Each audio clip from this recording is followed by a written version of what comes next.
Magandang araw! Ako si Rosemary Bustamante at ngayon ay babahagi ko sa inyo ang aking natutunan mula sa Chapter 3 at Chapter 4. Sa Chapter 3, ang Indigenous Science and Technologies ay ang mga tradisyonal na kaalaman at practices ng mga katutubo para maka-adapt sa kanilang environment at mapanatili ang kanilang kabuhayan at maipasa ang kanilang kultura sa mga susunod na henerasyon.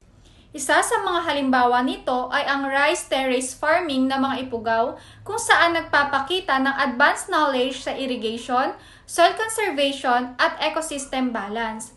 Isa pa ay ang paggamit ng herbal medicine kung saan ang iba't ibang halaman ay ginagamit bilang gamot base sa kanilang karanasan at obserbasyon.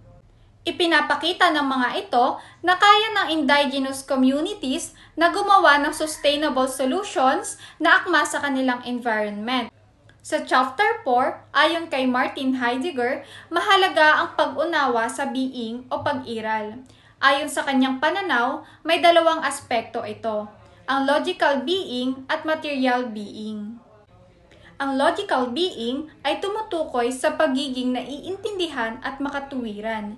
Dito pumapasok ang paggamit ng isip at lohika para bigyang kahulugan ang isang bagay. Sa kabilang banda, ang material being ay ang aktwal at konkretong pag-iral ng isang bagay sa realidad.